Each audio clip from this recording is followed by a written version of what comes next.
آئیے دیکھتے ہیں غصہ اچھا ہے کہ برا. غصہ انسان کی جبلت اور فطرت میں ہے. غصہ نہیں آنا اچھا نہیں ہے، غصہ آنا اچھا ہے دو اعتبار سے. ایک، غصہ آنا انسان کی قوت تمیز کی دلیل ہے. دو، غصہ آنا پینے کے ثواب کا ذریعہ ہے. جس کو غصہ ہی نہیں آئے گا وہ پی کے ثواب کیا لے گا؟ دو، غصہ کیوں نہیں آتا آپ کو؟ صحیح غلط کی تمیز ہی نہیں ہے. آدمی کو غصہ کہے پہ آتا ہے، اس کو کچھ ایسا لگتا ہے یہ غلط ہے، اور چھوٹا غلط نہیں ہے، یہ بہت بڑا غلط ہے، تو کنٹرول اس کو نہیں ہوتا ہے، اس کو غصہ آ جاتا ہے. تو یہ جو غصہ ہے، غصہ کب آتا ہے؟ جب ایک آدمی کسی چیز کو غلط سمجھتا ہے. اب جس کو غصہ ہی نہیں آتا ہے کا مطلب یہ ہے کہ اس میں صحیح غلط کی تمیز ہی. تو غصے کا ہونا یہ انسان کی جبلت میں ہے، اللہ نے رکھا ہے اس میں.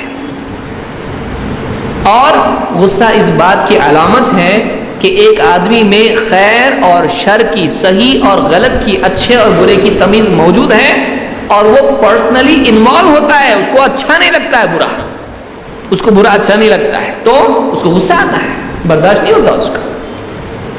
تو غصہ انسان کی جبلت میں. امام الشافعی رحمۃ اللہ علیہ فرماتے ہیں من استغضب فلم یغضب فهو حمار ومن استرضی فلم یغضب فهو شیطان.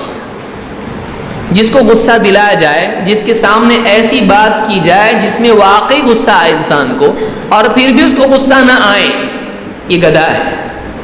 میں نہیں بول رہا ہوں، یہ امام شافعی رحمۃ اللہ علیہ فرماتے ہیں. اس کو عقل ہی نہیں ہے کچھ، غلط کو غلط سمجھ رہے ہی نہیں، اس کو غصہ ہی نہیں آ رہا ہے. اور آپ اور فرماتے ہیں اور پھر اس کے بعد کوئی اس کو راضی کرنے کی کوشش کرے اور پھر بھی وہ راضی نہ ہو، اپنی ضد پر اڑا رہے، تو کہتے ہیں کہ یہ شیطان ہے. کیوں؟ اس لیے کہ ضد پر اڑے رہنا کس کی علامت ہے؟ شیطان کی. اس نے بول دیا سجدہ نہیں کروں گا، نہیں تو نہیں، اڑ گیا نا. تو یہ سیر اعلام النبلاء میں امام شافعی کا قول امام الذہبی نے ذکر کیا ہے. تو یہ انسان کی جبلت میں ہے اور انسان کی قوت تمیز کی دلیل ہے کہ آدمی کو صحیح اور غلط میں تمیز ہے.